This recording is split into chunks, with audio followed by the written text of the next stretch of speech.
Hi குட்டீஸ், welcome to காவ்யாஸ் Dale. Varadarasan அவர்கள் எழுதிய அகல் விளக்கு, அத்தியாயம் 20. கதை கேட்கலாமா? மாலனுடைய திருமணம் ஆவணி இறுதியில் அமைந்தது. காலாண்டு தேர்வு முடிந்துவிட்ட பிறகே திருமணம் நடைபெறுவதால் ஒரு வகை இடையூறும் இல்லாமல் திருமணத்திற்கு வந்து போகுமாறு மாலன் கூறி சென்றான். இந்த வாய்ப்பை பயன்படுத்தி கொண்டு பெருங்காஞ்சிக்கு ஒரு முறை போய் வரலாம் என்று முடிவு செய்தேன். மாலன் தந்த அழைப்பு அல்லாமல் சந்திரன் அனுப்பிய அழைப்பும் வந்தது. சந்திரன் தனியே கடிதமும் எழுதியிருந்தான்.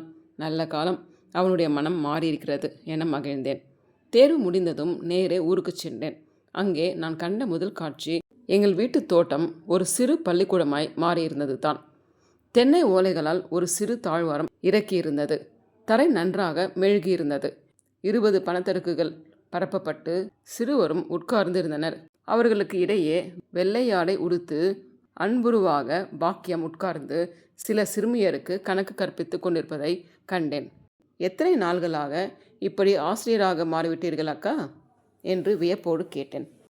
போன ஆண்டு எல்லாம் பாத்திரம் தேய்த்து வேலை செய்து வயிறு வளர்த்தேன். முறுக்கிலை ஆளிலை தைத்து வயிறு வளர்த்தேன். அவற்றால் ஒன்றும் குறைவு இல்லை. அப்போது ஓய்வு நேரங்களில் சிறுவர்களுக்கு கதையும் கணக்கும் சொல்லி பார்த்தேன். அதில் தனி மகிழ்ச்சி இருந்தது. ஏன் அதையே தொழிலாக வைத்து கொள்ளக்கூடாது என்று எண்ணினேன். முதலில் 2 பிள்ளைகள் வந்தார்கள். நம் வீட்டு நடையில் உட்கார வைத்து சொல்லிக் கொடுத்தேன்.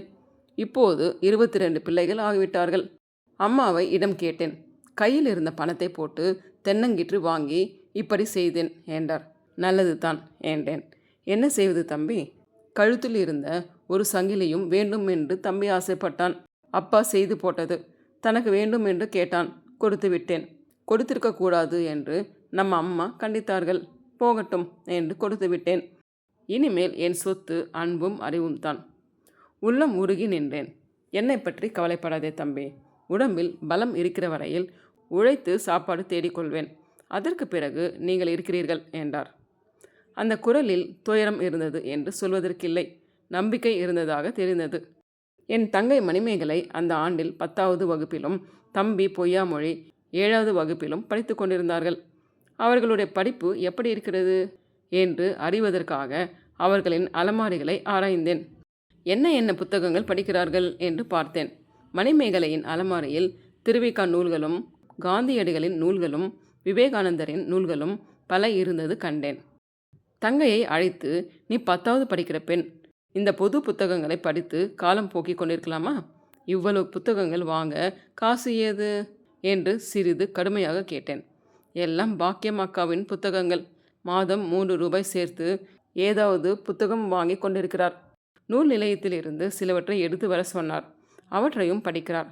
அக்காவுக்கு இடம் இல்லாததால் இங்கே அலமாரியில் ஒரு பக்கத்தில் வைத்திருக்கிறார் என்றாள். சரிப்போ, அக்கறையாக படி என்று சொல்லி அனுப்பிவிட்டேன். எங்கள் பேச்சை கேட்டுக்கொண்டிருந்த அம்மா நெருங்கி வந்து, பாக்கியம் முன்போல் இல்லை அப்பா. நீங்கள் படிப்பதை விட மிகுதியாக படிக்கிறாள். அவளுடைய ஒரு வயிற்றுக்காக தனியே சமைக்க வேண்டாம் என்று தடுத்து நம் வீட்டிலேயே சாப்பிடுமாறு சொன்னேன். சும்மா அல்ல, சாப்பாட்டுக்கு 2 பங்காக வேலை செய்கிறாள். ஒரு நொடி சும்மா இருப்பதில்லை. குடும்ப வேலையில் 3/4 பங்கு அவளே செய்கிறாள். எனக்கு எவ்வளவோ உதவியாக இருக்கிறாள். மற்ற நேரத்தில் மாலையில் இப்படி பிள்ளைகளுக்கு சொல்லிக் கொடுக்கிறாள். பகலெல்லாம் படிக்கிறாள், இலை தைக்கிறாள். கிடைக்கிற காசை புத்தகம் வாங்குவதற்கும் பத்திரிகை வாங்குவதற்கும் செலவழிக்கிறாள் என்றார். இன்னும் கொஞ்ச நாளில் ஒரு நூல் நிலையமே ஏற்பட்டுவிடும் போல் இருக்கிறதே என்றேன். வீண் வேலை, வீண் பேச்சு ஒன்றுமில்லை. அவளுடைய காலம் நல்ல வழியில் கழிகிறது என்றார் அம்மா. என் உள்ளம் மகிழ்ந்தது. மறுபடியும் அம்மா, இந்த புத்தகங்கள் எல்லாம் மணிமேகலையும் பொய்யாமொழியும் விடுமுறையில் படிப்பதற்காக இங்கே அலமாரியில் இருக்கட்டும் என்கிறாள். புத்தகம் எல்லாம் அவர்களுடைய சொத்தாம். உழைக்கும் பழக்கமும் தொண்டு மனமும் இருந்தால் எப்படியும் வாழ முடியும் என்பதை அந்த அம்மையாரின் வாழ்க்கை தெளிவாக்கியது. திருமணத்துக்கு வருமாறு அம்மாவை அழைத்தேன். இசைந்தார். மறுநாள் மாலை பெருங்காஞ்சிக்கு புறப்பட்டோம். வீட்டுக்குள் நுழைந்ததும் கற்பகத்தை கண்டு அம்மா சிறிது வருந்தினார். உன் திருமணத்தை பார்க்க அம்மாவும் இல்லையே, அத்தையும் இல்லையே என்று கற்பகத்திடம் கூறினார். மகிழ்ச்சியான நிகழ்ச்சிக்கு வந்தபோது துயரத்தை ஏன் நினைவூட்ட வேண்டும் என்று எண்ணி அம்மாவின் பேச்சை மாற்றினேன். கற்பகம் என்னை தலை நிமிர்ந்து பார்ப்பாள் என்று எதிர்பார்த்தேன். அவள் என் பக்கமே திரும்பவில்லை. தன் கண் கலக்கத்தை மறைப்பதற்காக அவ்வாறு இருந்தாள் என்று எண்ணி அப்பால் வந்தேன். சாமண்ணாவும் சந்திரனும் அன்போடு வரவேற்றார்கள். சாமண்ணாவின் குரலிலும் பார்வையிலும் தளர்ச்சி இருந்தது. கவலை முதுமையை விரைந்து கொண்டு வருதலை உணர்ந்தேன். சந்திரனுடைய முகத்தை நன்கு கவனித்தேன். அவன் முன்னைவிட மிகுதியாக பேசினான். ஆனாலும் உயர்நிலைப் பள்ளியில் படித்தபோது இருந்த உள்ள கலப்பு இல்லை. ரயில் பயணத்தின் போது அன்பு இல்லாமலே ஓயாமலே பேசுகின்றவர்கள் இல்லையா, அந்த போக்கில் இருந்தது சந்திரனுடைய பேச்சு. வேலைக்காரர்களை பற்றியும் விலைவாசியை பற்றியும் பிள்ளை வீட்டுக்காரரின் மந்தமான போக்கை பற்றியும் பேசிக்கொண்டிருந்தான். சாமண்ணா ஒரு முறை என்னை தனியே அழைத்து சென்று, பிள்ளை எப்படி, நன்றாக தெரியுமா என்று கேட்டார். கடிதத்தில் எழுதிய கருத்துக்களையே திரும்ப சொன்னேன். மகிழ்ந்தார். பிறகு சந்திரனை பற்றி சில குறிப்புகள் சொன்னார். திருந்துவான் என்று பார்த்தேன். திருந்துவதாக தெரியவில்லை. குடும்பத்திற்கு பிள்ளை என்று இருக்கிறான். அவ்வளவே தவிர நல்ல பெயர் எடுப்பதாக தெரியவில்லை. பொருளிலும் கருத்து இல்லை. வரவு செலவு பார்த்து வாழ கற்றுக்கொள்ளவில்லை. கேட்டால் உதறிவிட்டு போய்விடுவானோ என்று பயமாக இருக்கிறது. அவனுக்கு வந்த மனைவியோ தங்கம். உரிமை கொடுக்க தெரியாதவர்கள். அதிகாரிகளாய் உயர்வோடு நடப்பார்கள். அது முடியாத போது அடிமைகளாய் பணிந்து நடப்பார்கள் என்று அறிஞர் ஒருவர் சொன்னது பொருத்தம்தான். என்னிடமே உரிமையோடு அன்பாக பழக முடியாதவனாக இருக்கிறானே. அன்பும் உரிமையும் இருந்தால் எனக்கு அடிக்கடி கடிதம் எழுதுவானே. நீலகிரியிலிருந்து இவனை அழைத்து வந்த பிறகு இன்று தானே பார்க்கிறேன். அன்பாக பழக வேண்டும் என்ற ஆர்வமும் நன்றியுணர்ச்சியும் இருந்தால் விடுமுறையிலாவது வாலாசவுக்கு வந்திருக்கக்கூடாதா? திருமணம் ஆன பிறகு மனைவியோடு வெளியூருக்கு போக வேண்டிய காரணத்தை முன்னிட்டாவது அழைத்து வந்திருக்கக்கூடாதா என்று திண்ணை மேல் உட்கார்ந்தபடி பலவாறு எண்ணமிட்டு கொண்டிருந்தேன். யார், வேலுவா என்று அப்போது ஆசிரியர் வந்தார். எங்கே வராமல் நின்றுவிடப் போகிறாயோ என்று எண்ணினேன். வந்தது நல்லது. வரப்போக இருந்தால்தான் அன்பும் உறவும் வளரும் என்றார். தொடர்பும் பழக்கமும் இல்லாதிருந்தாலும் உண்மையான நட்பு நீடிக்கும் என்று திருவள்ளுவர் கூறியிருக்கிறாரே என்றேன். உயர்ந்த மக்கள் சிலருக்கு அது உண்மையாக இருக்கலாம். ஆனால் சாதாரணமானவர்களுக்கு தொடர்பும் பழக்கமும் இல்லாவிட்டால் நட்பு குறைந்து போகிறது. இளமையில் என்னோடு பழகிய நண்பர்கள் எங்கோ இருக்கிறார்கள், மறந்தே போய்விட்டேனே என்றார். அப்போது அந்த பக்கமாக நீல நிற பட்டு சேலை உடுத்தி சென்ற ஒரு பெண்ணை பார்த்தேன். அது யார் தெரியுமா என்றார் ஆசிரியர். தெரியாதே. சந்திரன் உனக்கு அறிமுகப்படுத்தி வைக்கவில்லையா? இவள்தான் அவனுடைய மனைவி. அறிமுகம் செய்யவில்லை, ஒன்றும் இல்லை. அந்த அன்பான வழக்கங்களை அவன் இன்னும் கற்றுக்கொள்ளவே இல்லை. என்ன செய்வது? அவன் போக்கே ஒரு மாதிரி. நல்ல பெண்தானே, ஒரு குற்றமும் சொல்ல முடியவில்லை. சந்திரனுடைய அம்மா இருந்திருந்தால் மருமகளை கண்ணில் ஒத்திக்கொள்வாள். ஊரெல்லாம் புகழ்ந்து பெருமைப்படுத்துகிறார்கள். அப்படிப்பட்ட பெண். ஆனால் அவன் ஒருவன் மட்டும் பழிக்கிறான், சிறுமைப்படுத்துகிறான். அது ஒரு புராணம். அதோ அவன் வருகிறான். பிறகு வேறு பேச்சில் ஈடுபட்டவர் போல், இந்த ஊர் போல் நீர்வளம் உடைய ஊர் வேறு ஒன்றும் இல்லை. ஆனால் ஏரி வறண்டால் ஒரு பயனும் இல்லை என்று பேசத் தொடங்கினர். வந்த சந்திரன் ஆசிரியரோடு பேசாமலே நின்றான். மேலக்காரர் இன்னும் வரவில்லையா? எத்தனை முறை சொல்லி வைத்தாலும் நாய்களுக்கு உரைப்பதே இல்லை என்று யாரிடமோ சொல்லி கொண்டிருந்தான். அப்போது அவனுடைய மனைவி அஞ்சி ஒடுங்கி அந்த பக்கமாக வந்து வீட்டுக்குள் நுழைந்தாள். அப்போதாவது அவன் அறிமுகப்படுத்துவான் என்று எதிர்பார்த்தேன். அவன் அதை பற்றியே சிந்தித்தவனாக தெரியவில்லை.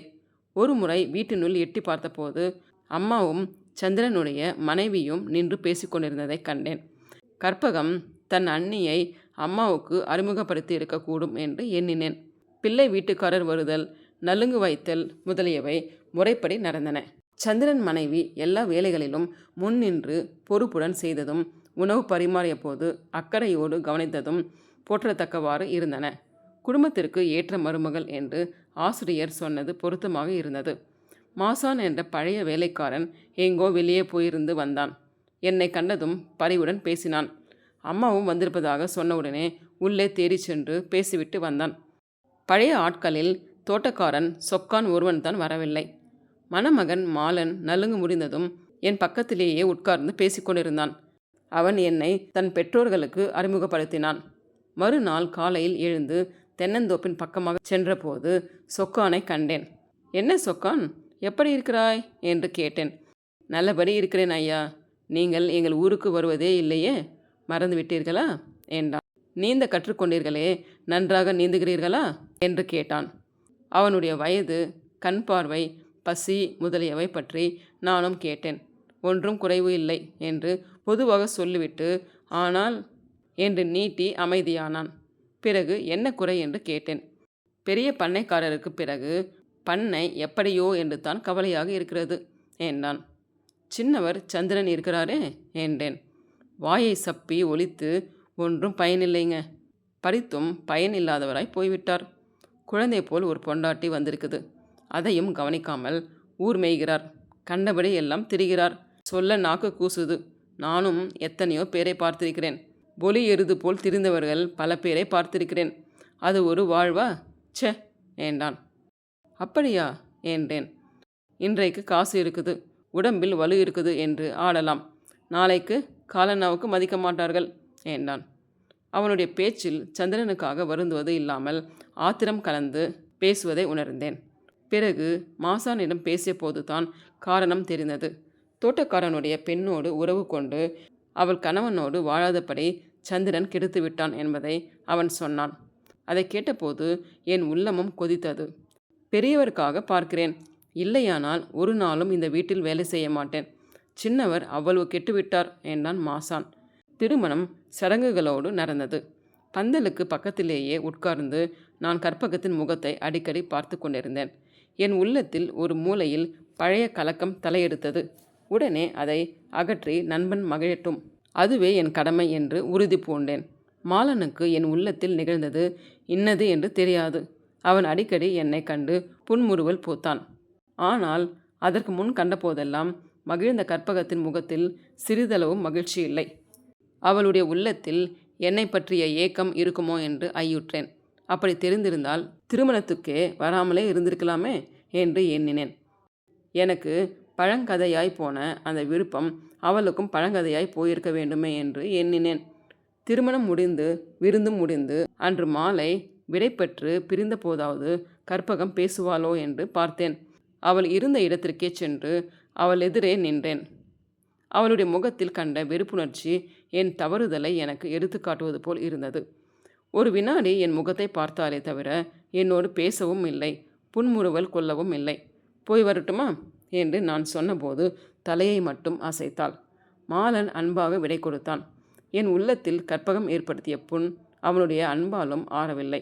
அதனால் ஆறா புண்ணுடன் திருமண வீட்டை விட்டு வெளியே வந்தேன். சாமண்ணா சிறிது தொலைவு நடந்து வந்து வழிவிட்டார். சந்திரன் இன்னும் சிறிது தொலைவு நடந்து வந்தான். அம்மா அவனை பார்த்து, தங்கையின் திருமணமும் முடிந்தது, அப்பா மிகவும் சோர்ந்து போயிருக்கிறார், அவருக்கு கவலை வைக்காதே, இனிமேல் குடும்பம் உன் பொறுப்பு, நீ நல்லபடி பார்த்து கொள்ளணும், உனக்கு நல்ல மனைவியும் வாய்த்திருக்கிறாள், அக்கறையான பெண், அடக்கமான பெண், பார்த்தால் பசி தீரும் என்பார்களே, அப்படி இருக்கிறாள், நல்லபடி வைத்துக்கொண்டு சுகமாக வாழணும், அவ்வளவுதான் என்று அறிவுரையும் வாழ்த்துரையும் கலந்து கூறினார்.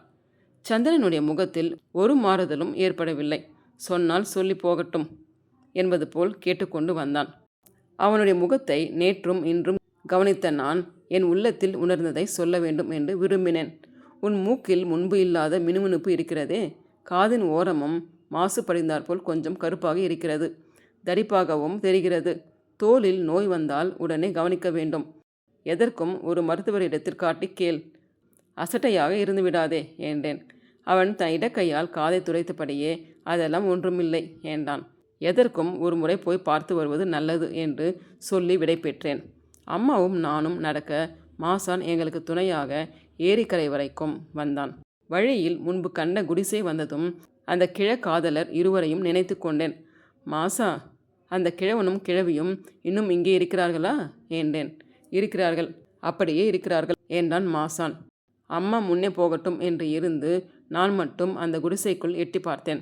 யார் அது என்றாள் கிழவி. கல்யாணத்துக்கு வந்தவன், சந்திரனோடு கூட படித்தவன் என்றேன். முன்பெல்லாம் வருமே அந்த பிள்ளையா என்றார் அந்த பெரியவர். ஆமாம் என்றேன். மொட்டையம்மா இறந்து போச்சப்பா, நல்ல பிறப்பு அது. அது பிறந்த வீட்டில் ஒரு கழுதை வந்து பிறந்திருக்கிறதே. அந்த பாட்டி குறுக்கிட்டு, பேசாமல் இரு, நமக்கு என்ன, யாராவது எந்த கதியாவது போகட்டும் என்று கணவனை தடுத்தாள். மெய்தான். பகலில் பக்கம் பார்த்து பேசு என்று சொல்லியிருக்கிறார்கள். சின்ன பெண்கள் வெளியே போனால் நாய் போல் திரிகிறானாமே, பெரிய வீட்டு பிள்ளை, மரியாதையாக நடக்க வேண்டாவா? சேச்சே என்றார் அந்த பெரியவர். இது போதும் என்று அங்கிருந்து புறப்பட்டேன். ஏரிக்கரையை அணுகி பஸ் நிற்கும் இடத்தில் காத்திருந்தோம்.